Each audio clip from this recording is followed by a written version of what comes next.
All right, maybe we'll do a soft launch for the afternoon. We'll just gradually work our way back in.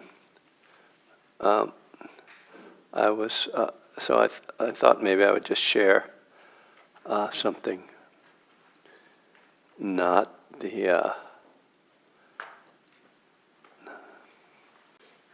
part of my day's plan, but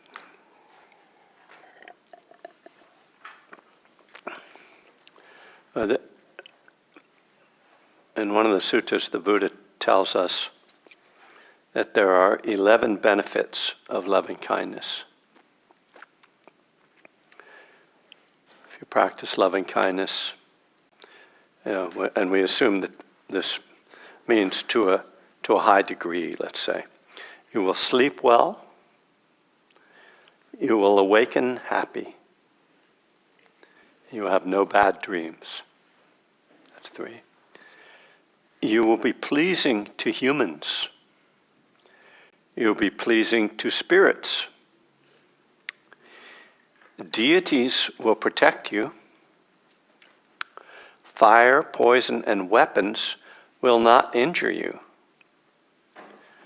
Concentration will come quickly. Your face will be serene. You will die unconfused. And your rebirth will be at least in the Brahma world. That's the 11 benefits of loving kindness. Some of them more believable than others. But the one story that I love, I don't know how many of you are familiar with the Abhayagiri Monastery. It's a monastery up near Ukiah, an area called Redwood Valley.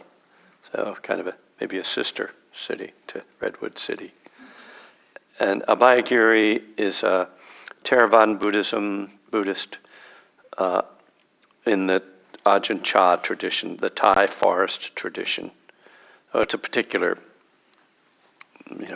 realm of Buddhism, which is kind of, I will say I kind of come through that tradition to some degree, though I've never been a monk, obviously. They, several years ago, during one of the fire stages, which thankfully we're not having this year, at least to any great degree, there were fires all around Redwood Valley, and actually some of the fires swept up from the south. But then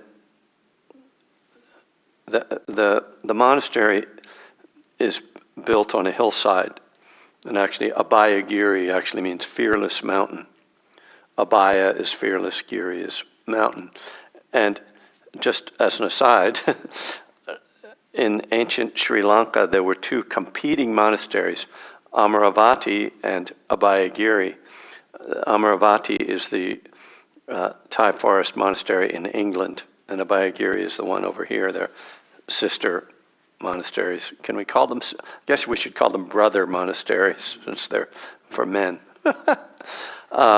Anyway, for what it's worth, it's interesting that they chose those names of the ancient monasteries, and they competed in the sense that the royalty, whoever the king or the royal family was supporting, they would like one particular monastery, and they would give more money to them, and then the other one would kind of fall into not disarray, but they'd lose some influence, and then maybe another king would come along who would like the other monasteries, so they went back and forth apparently through time, which is sort of odd to think monasteries are competing with each other, right? But people will be people, even when you put them in monasteries, as we learned from the monks at Kosambi, who were arguing about the toilet. In any case, during this fire, the firefighters discovered that Abhayagiri, because they had a very strong infrastructure, that they had a big parking area, and good plumbing and everything. They used it as a staging area, and the monks had to leave.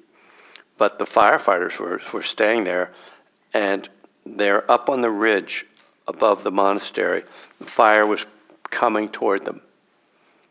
And they said that they were getting ready to abandon their position because it was going to be untenable.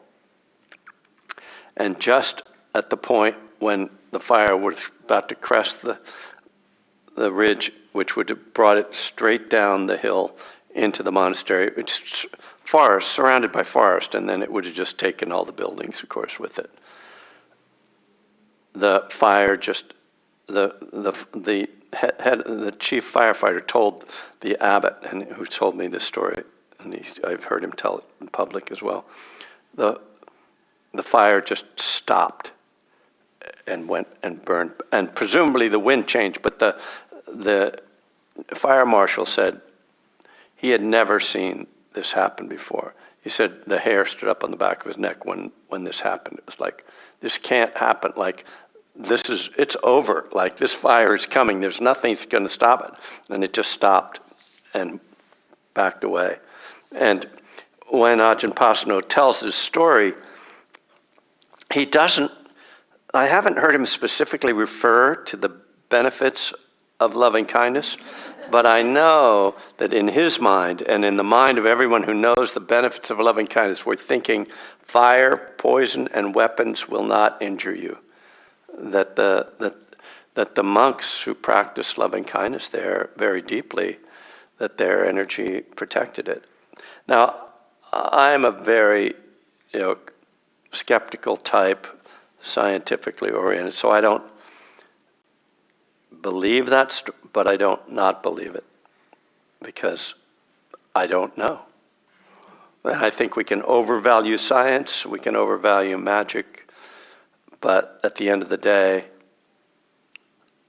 it always seems like it's best to not, if you don't know something, I think it's best to take a stance of don't know, because that's a safe stance. It's actually the great Korean Zen master San Sunim. That was his main teaching.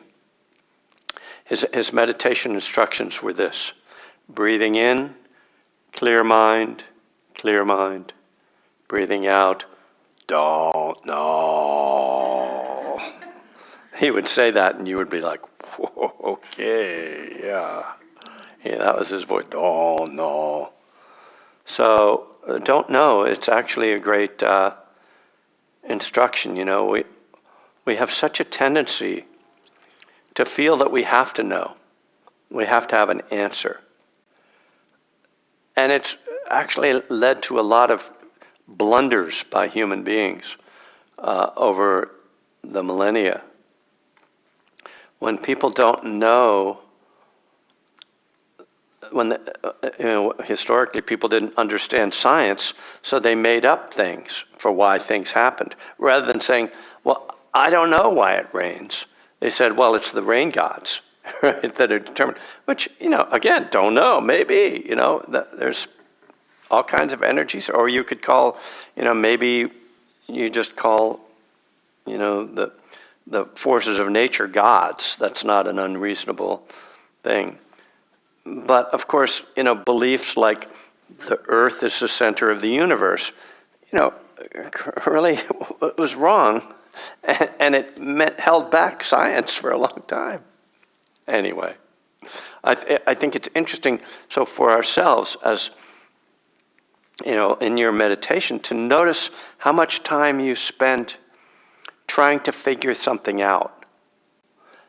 And what you discover is that the desire to know is a very compelling force.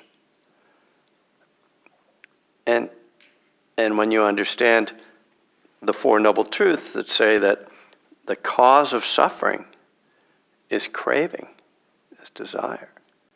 And you realize that sitting there and trying to figure something out, you can tune in, to feel the tension that's created in your mind when you could just say, I don't know. Now I'm going away on a retreat in a couple weeks. And my mind goes into all this turmoil. about what's going to happen, or planning things. Oh, well, okay, I should do that. I don't know. What about just letting it go? Just let it happen. Another one of those teachings that are implied in the Dharma, but not always openly explained. The suffering caused by the desire to know. Yeah. Well, see, I keep talking and I just don't have time to finish my tea.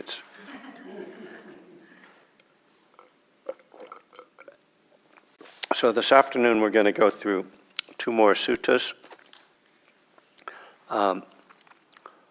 But I think we should start with some more sitting, because that's where it all begins.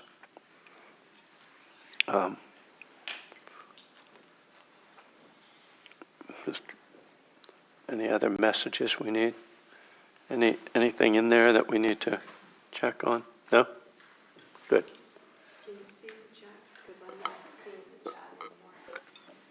I see a chat, some chat. Okay. From before lunch? The last message was 1:14. What time is it? Yeah, I guess it's before lunch. Yeah. So I'm not seeing the chat right now. Do you Okay. get it back or not? So if you can kind of glance at it. Yeah.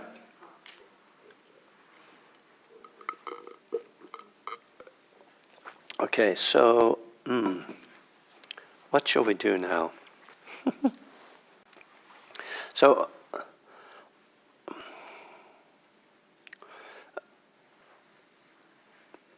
for those who are more familiar with the, again, I say traditional way that we teach loving kindness, you may have noticed that I'm not doing that. And it's not that I don't think that's valuable or that I don't even use that myself, but I'm more interested in this day in sort of bringing in different aspects of loving kindness, of the Brahmaviharas, and of meditation practice. So one of the things that I think is a useful way to think about the loving kindness is as a partner with mindfulness, or a partner with vipassana meditation, insight meditation. There can be a tendency to create these 2 different types of practice. On the one hand, we practice mindful breathing and insight meditation. On the other hand, sometimes we practice just loving kindness meditation. But for me, if I'm practicing insight meditation without kindness, it can become this dry and at times even sort of self-flagellating kind of practice where you're just observing your mind, and then you're just like, oh, my mind, it's so bad, messed up, or my thoughts, why am I having these thoughts? And so I really think it's important to have, as I talked about earlier, self-compassion, self-care integrated into mindfulness. In the same way, or in another way, when we're practicing loving kindness, if we're thinking of someone and we're trying to offer loving kindness and some negative mind state or feeling or thought arises, it can really take us off that track. And if we're not paying attention, particularly if you're working with like the difficult person in loving kindness, well, you can completely lose the track of the loving kindness if you're not being mindful. So mindfulness needs to be in loving kindness, and loving kindness needs to be in mindfulness. So I'm going to guide you in a mindfulness-centered practice and try to bring in elements of loving kindness and compassion, and perhaps others of the Brahmaviharas.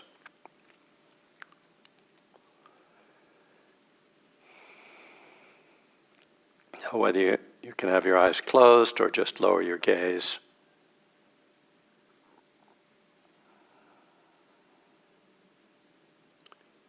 And are you sitting in a way that supports a balance of alertness and comfort, of calm and clarity? If we are too rigid in our posture, then we will create tension in the mind. But if we are too casual in our posture, then the mind can become dull, flaccid.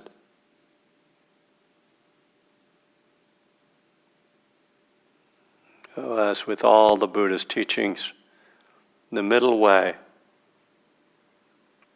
applies to our posture.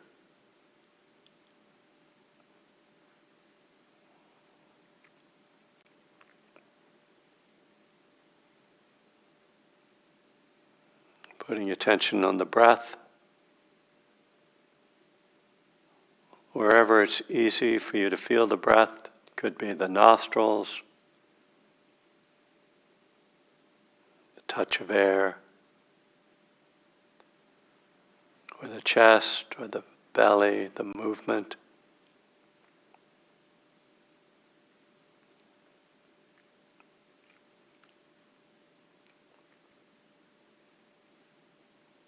Just feeling the body breathing.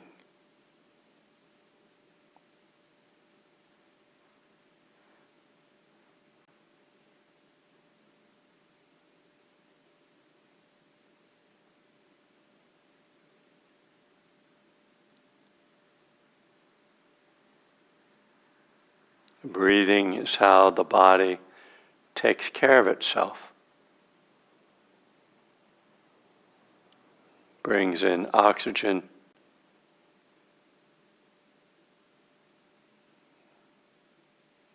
to nourish the system, the cells.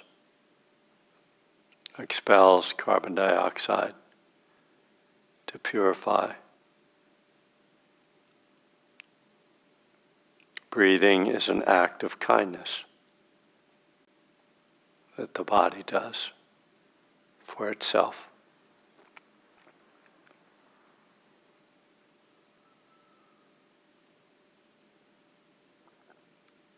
We can feel the preciousness of breath.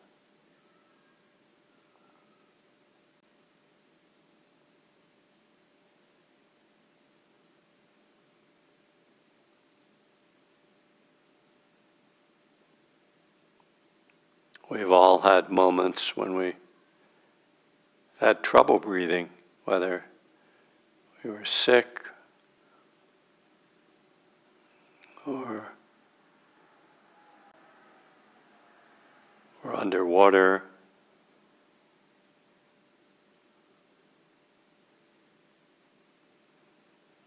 Or we got knocked about in some sports, lost our breath.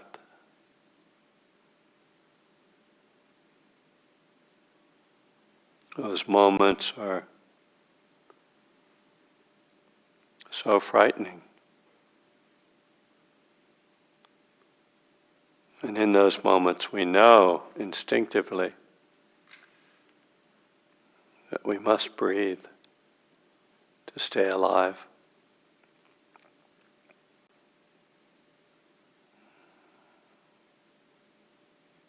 This precious breath.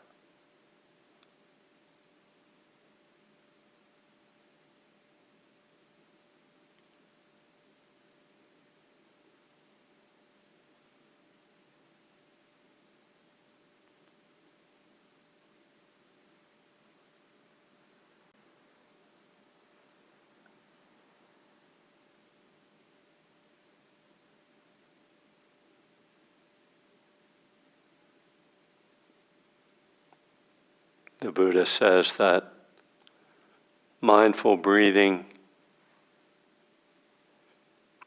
creates an ambrosial, pleasant dwelling.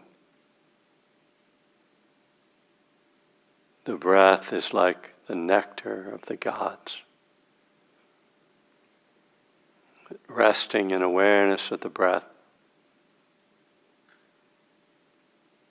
creates a beautiful experience for us, like ambrosia.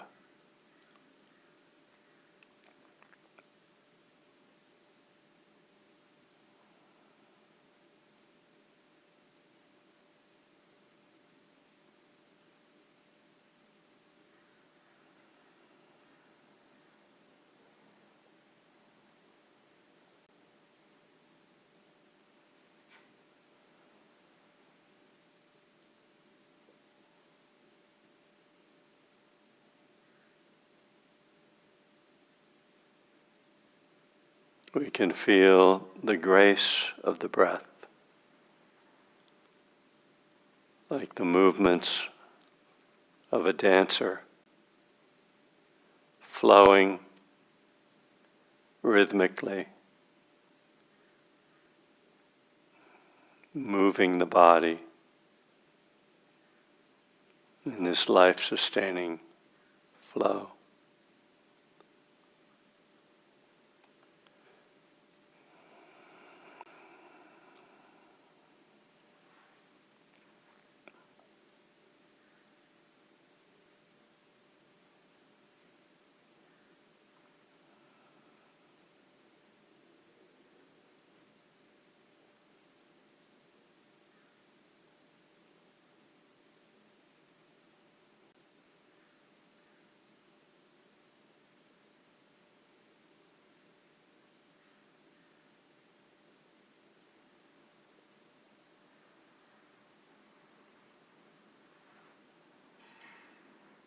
So in our practice,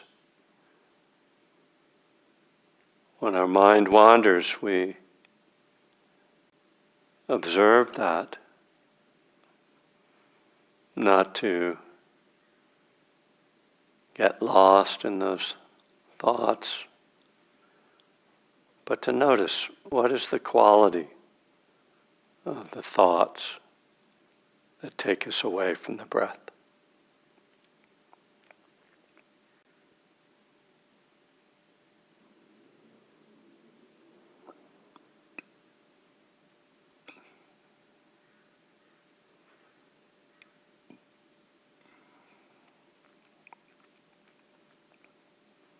And here we'll often see thoughts, ideas, feelings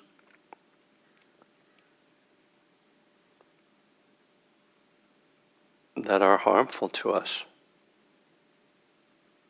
Self-judgments,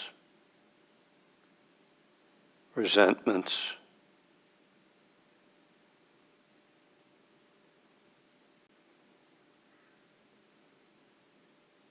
as the Buddha puts it, sorrow, lamentation, pain, grief, and despair.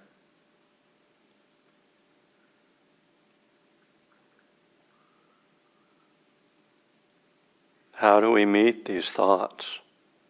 How do we meet these feelings? Do we meet them with fear, with judgment, with resistance? Or instead, can we meet them with kindness, acceptance, interest, curiosity?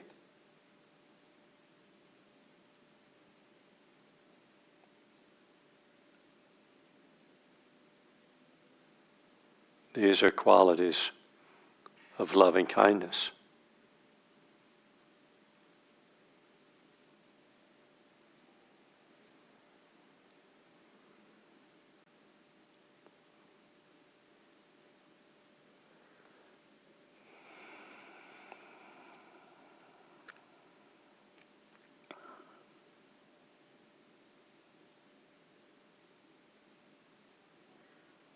We don't feed these kind of thoughts, but we don't fear them either. We watch them come and watch them go. And then we return to the ambrosial dwelling of the breath.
So as we sit,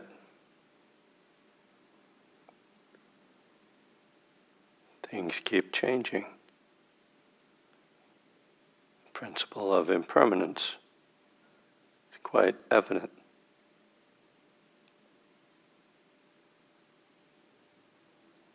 And so our mindfulness, our attention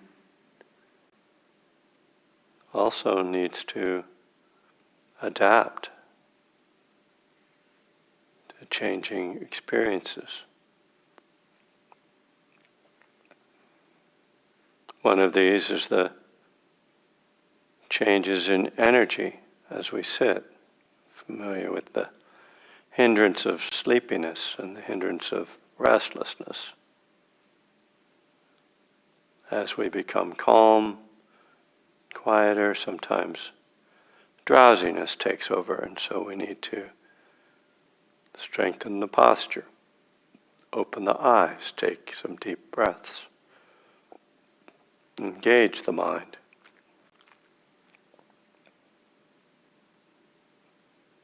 Or at times, restlessness takes over as the stillness starts to become challenging. And we need to soften, make the mind spacious, give room for that energy. Calm the body with the exhalation.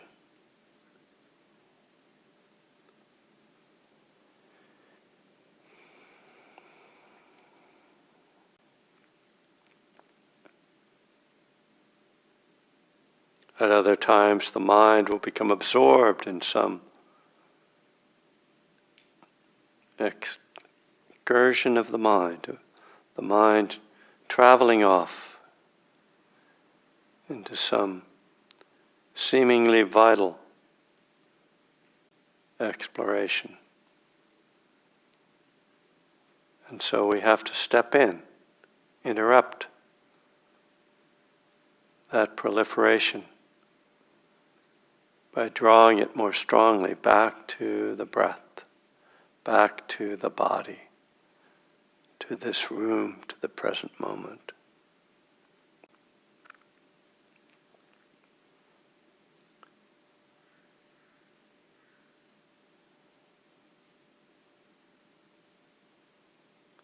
We may find ourselves swept up in some emotional state. Sadness, fear, resentment.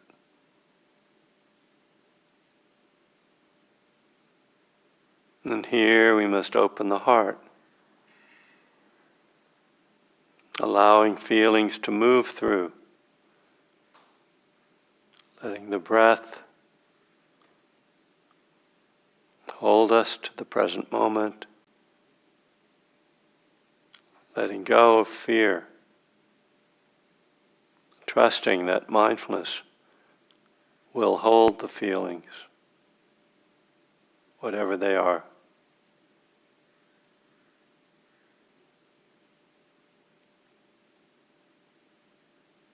So our practice is not one thing, but requires this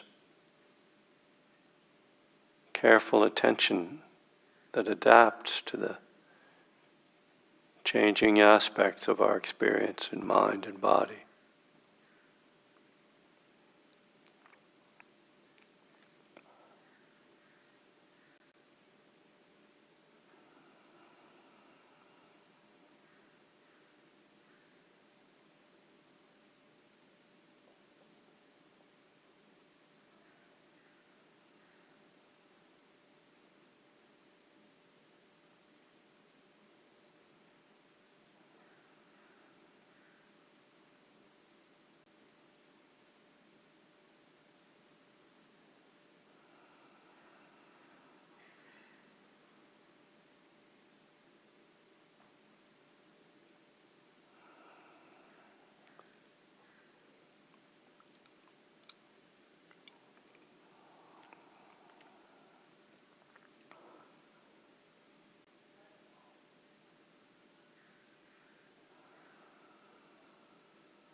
All right, thank you.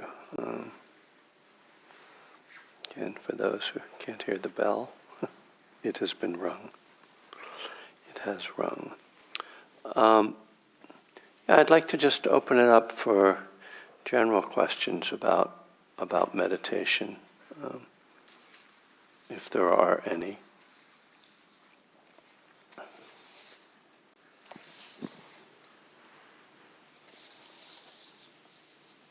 Surely.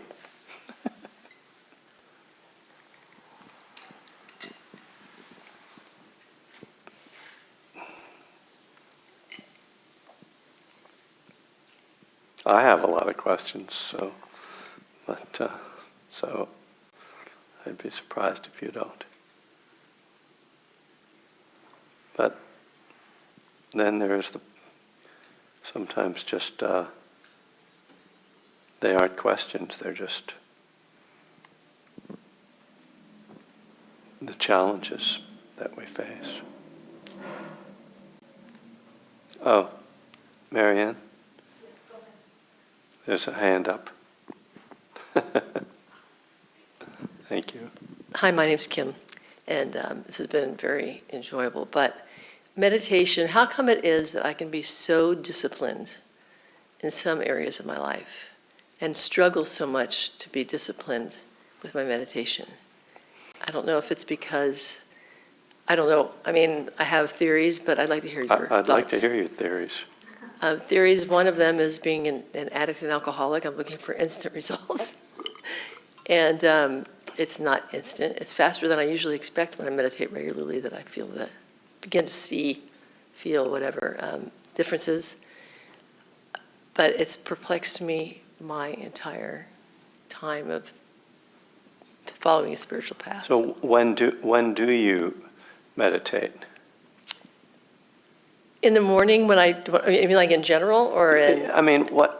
I'll put it another way. What inspires you to meditate? Usually not liking where I'm at, or making a commitment with a friend to make a commitment to every day for X number of days. It's just, my brain, and of course, my brain takes off so fast in the morning, and my body quickly follows. What? I said my brain takes off really fast in the morning, and my body quickly follows. And it's the interruption of that pattern of behavior that I have a difficult time doing. Yeah, I mean, I don't have an answer, but I think it's a useful reflection, because it's a common thing I hear from people. I'm not sure why it's not a problem for me, but I think it has a lot to do with my father, who would get up at the same time every morning, goes through his calisthenics, take his shower, put on a suit, go to the kitchen, eat a soft-boiled egg, go to work. And my brother went, my father was a lawyer, okay, but they had a time clock, apparently, at his office, the Bethlehem Steel Company. And my brother said he was once at my father's office and he saw my father's time card, and that every day he checked in within like 3 minutes of the same time. And he would always arrive home at 5:20, which coincidentally was the same time that my mother's first martini was poured, but we won't, That's another story. don't have to go into that. He would then say, I'm going to go upstairs and change my socks. And then he would come downstairs in a completely different outfit, having taken off his suit and put on khakis and a different shirt. So he did not just change his socks. However, it was the same day in and day out. He was a creature of routine, and it drove me crazy. And I vowed to never be like him, as one does with one's parents. And so I became a musician, living a life of chaos. And at a certain point in my life, I realized when I wake up in the morning, I do this, I do that, I roll a joint, I get high, I get out my guitar, I practice scales, I go to rehearsal, the gig starts, I have one beer after the first set, smoke a joint after the second set, I have another beer after. I'm my father, just in a, crazy alcoholic musician way. When I started to meditate, I learned TM, and they tell you in TM, meditate twice a day for 20 minutes no matter what. And I was like, okay. And no matter what, that was before I was sober. Drunk or stoned, sober, whatever. I got up in the morning, I did my 20 minutes, and sometime later in the day I did my other 20 minutes, and it just became a habit. So I think, I never feel as if my guidance is that helpful, like it's easy for me. So it's like, I don't know that my guidance is that helpful, but I will tell you what I suggest. Schedule it into your day.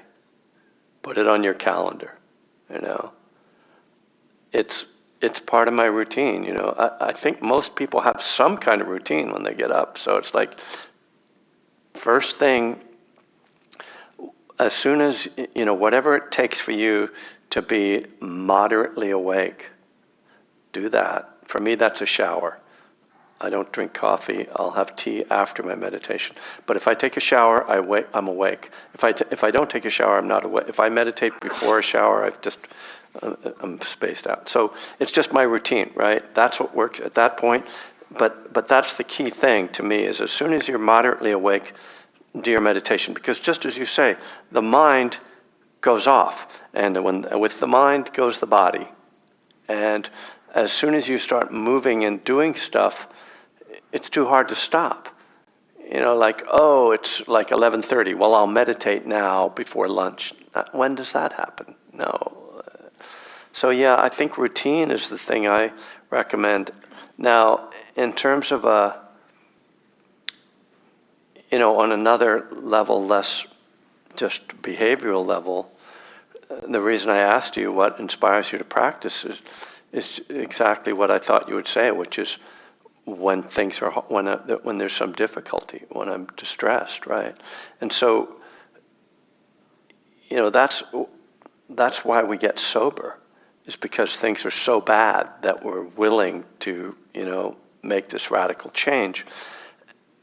And I think that generally applies. There's that phrase, suffering is this touchstone of spiritual growth, right? And it's the same applies to meditation. If I'm not suffering enough, then I'm not motivated enough to meditate. The thing is, you're always suffering enough. It's just that you're not paying attention. Dukkha is pervasive in our lives. If we really pay attention to our mind, body, emotional state, we will see that we always need meditation. But what happens is that energy of that agitation, that dukkha, our habitual response to it is to try to do something to fix it, change things, get away from it, push it away. And meditation is saying, no, stop and be with it. And that's not appealing. That's definitely part of the resistance to meditation, is that we know that I'm going off on this 6-week retreat, and really the thing that's agitating my mind is, oh my God, I'm going to be with my own mind. And, it's not a great place in there all the time. I'm capable of getting into wonderful meditative states, but I'm also capable of getting into completely, crazy, distressed states. And so I think the main reason people avoid meditation is to avoid being with themselves. And yet that's the exact reason to meditate, is because meditation is the place where we can learn to be with ourselves, where we can cultivate awareness, cultivate kindness, let go of the obsessions, practice letting go, and practice creating space between the stimulus and response, as Viktor Frankl says, seeing, oh, that's just a sensation, that's just a thought, that's just a feeling, and just observing. And we have to cultivate all those qualities. But the instinctive response to that stuff coming up is to move away from it, to not meditate. So I think it just has to be, we have to be diligent, ardent, and resolute. We have to be committed. And again, the reflection on dukkha, on the causes and the end of dukkha, can be our reminder. Oh, this dukkha is not solved by running away. This dukkha is solved by engaging it with wisdom and kindness. He got me going, or I got myself going. Yeah. Or maybe the tea got me going. Other questions? Yeah. I find it difficult. Yeah, it sounds like it's not on.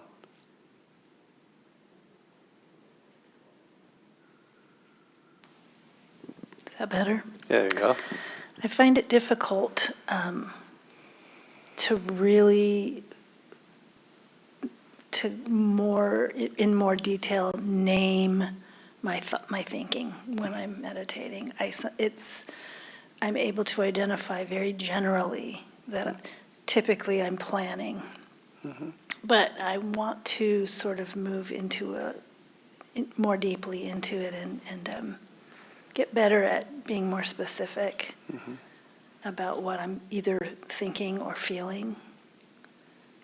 Do you have any suggestions? Well, it's a good question. It's a particular style of vipassana to name the thoughts, right? To the noting practice. And there's certainly a value in that specificity and the demand that it puts on our attention. It forces us to be like, what is that?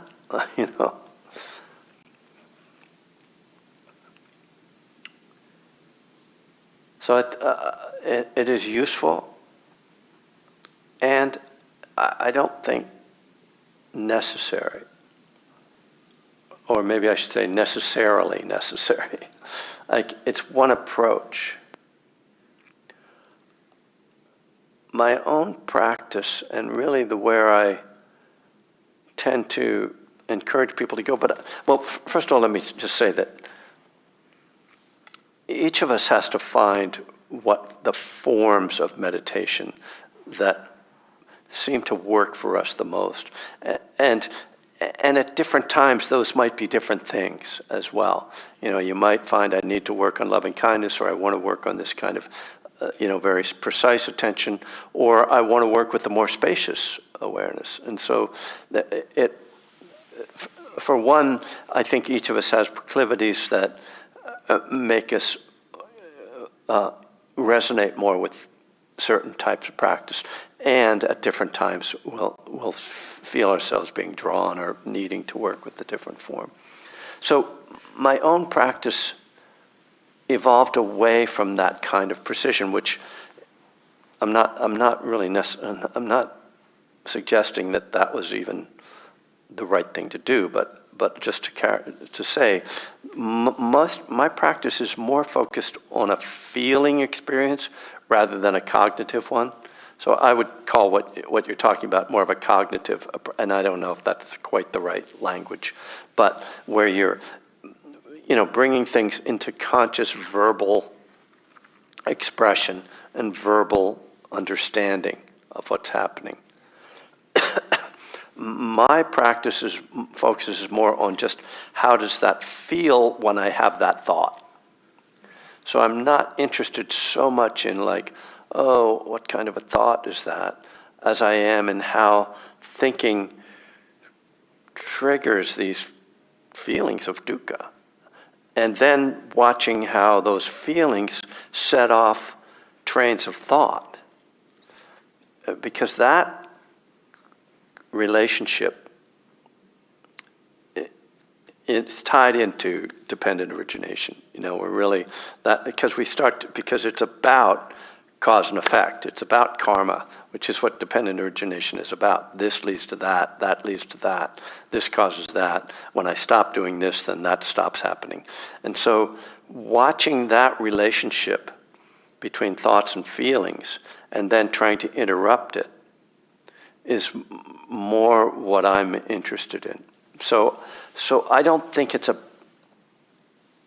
I'm not saying you shouldn't try to bring things more intentionally conscious and cognitively identify things, verbally identify things. I'm just saying that's not like right or wrong. It's a useful practice, but if it's not really working for you, you're not missing out on something necessarily if you're working with other forms. The form that I'm talking about is less structured, and therefore there's more of a risk of drift, where it's just like I'm just sitting, and it's kind of like I'm just like out there, and it's funny, it keeps going off. Maybe it has like an auto shut off when you don't use it. Could be. Do we have another? There's another one? Yeah. How's the other one doing?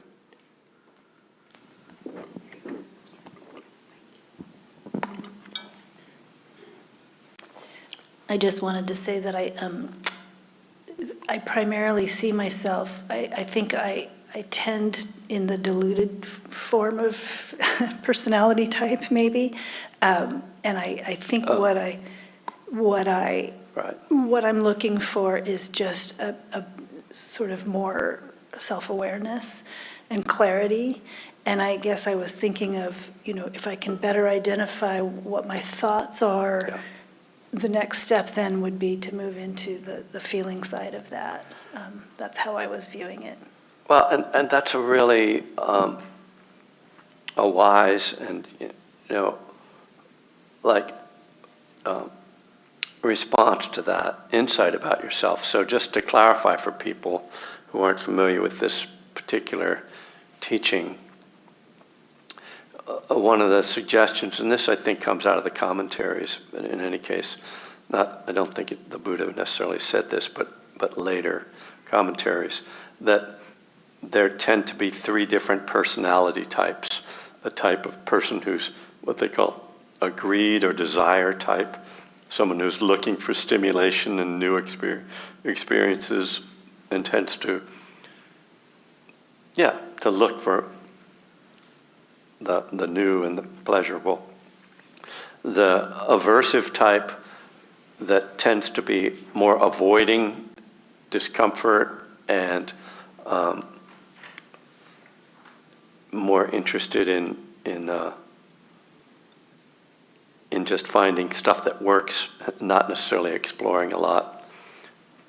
And then the deluded type, which is harder to characterize, but tends to not have a lot of clarity about what's going on. And indeed, I think you're exactly right that if you identify yourself as a deluded type, which is actually very difficult to do. Usually deluded types don't know that they're deluded types for obvious reasons, because they're deluded. So then being more specific and really taking time to be like, what is this? What is this? Is a really wise, sounds to me like a very wise antidote to that tendency. So I think it's great. You should do it. But you find it difficult, or what's the question? Let's go back to the beginning. Is this working? Yeah. I guess the question would be any suggestions for how to Yeah. get more specific Yeah. in my awareness of what's happening. So the way I learned noting practice was the first thing I learned to do was identify whether it's a thought. A little bit of feedback. Yeah, I don't know what's happening. Identify whether it's a thought of desire or a thought of aversion. And that just gives you two nice categories, rather than getting into like it's planning, it's it's judging, but start with just that binary, and then even that can be tricky, because when you want something, well, let's put it this way: when you don't want something, you want to. I don't like that. I want it to go away. So there's desire and aversion. They're not actually different, but they have different qualities, right? I think that I won't go further into it, but that's I found that really helpful to just see. Oh yeah. And since those are the first two hindrances, and they're basically the cause of suffering, the second noble truth, then they give you a lot to work with. Yeah, thanks. Okay. Because I was hearing her talk, I was just trying to see when these kind of thoughts come, I just tend to label them as thinking, irrelevant, go back to breath. And they fall off sort, and Right. they might come back, but then again I say, well, thinking. So is that okay, or it needs to be kind of, this kind of thought, that kind of thought, and try to label it, and I feel like it's going more and more. There's certainly nothing wrong with that. I think it's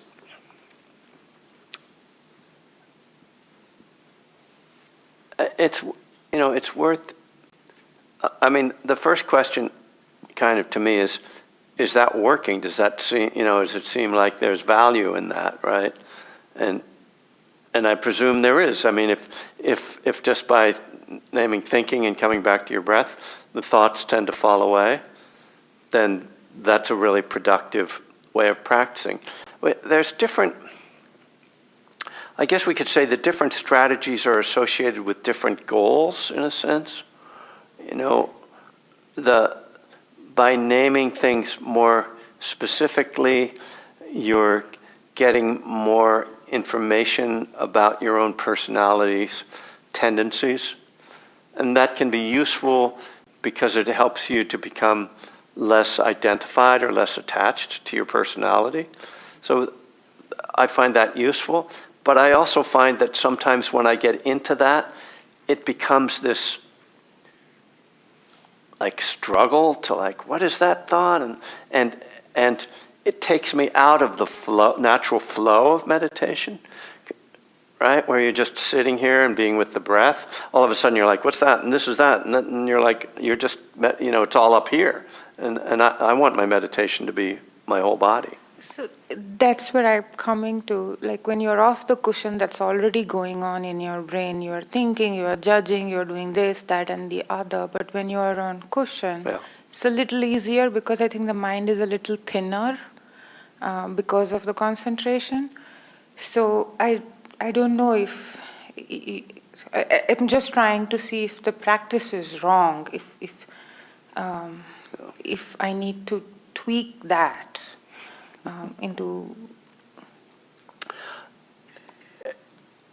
I'm not sure what you'd have to be doing for me to say that your practice was wrong. I would say your practice was wrong if you're not practicing. If you're sitting down and trying to be present and cultivate wholesome qualities, then there's nothing wrong. It's just different forms. Because we can get too caught up in the idea of form. And when I say form, I mean the mechanics of our meditation. to me, meditation is meant to take us beyond form, but we start with form because that's all we have. You can't just start with, okay, just sit there and open your mind to space or something. We need something to start with. And the practice of following the breath, noticing thoughts, letting go of thoughts, coming back to the breath, starts to build neural pathways towards the mind to naturally be more present, to be more mindful. And then with time, then we can start to drop into more subtle forms of awareness, where we're tuning into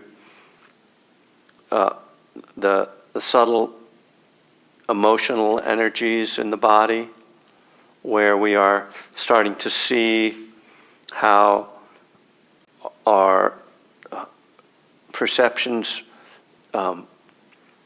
create a sense of a self. We start to see the impermanent nature, as we say, the dynamic nature of mind and body, how nothing is stable. So we're moving toward these insights. And this is where the practice is meant to take us, is to insight, which then is meant to take us to letting go of clinging, which is then meant to take us to liberation, awakening. So the form is just a jumping off point to cultivate ultimately insight and awakening. The question to ask ourselves about form is this form bringing me more toward that or moving me away from it? And one of the ways that form can move us away from insight is when we become overly attached to the form. And then it's I don't know if you're familiar with the simile of the raft, where the Buddha says, you use a raft to cross to the other shore. When you get to the other shore, you don't carry the raft, right? That's the form, right? The raft is the form. The raft is your mindful breathing or your noting. And then when there's awakening, or even before awakening, there can be a point where you realize, I don't need this form anymore. It's not serving me.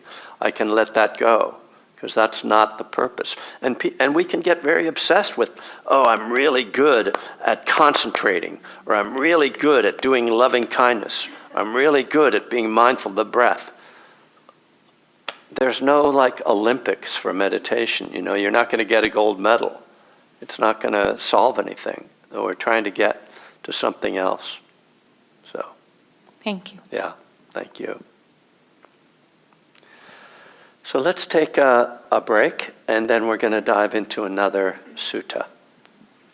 So we'll take 15 minutes and come back around 3:30.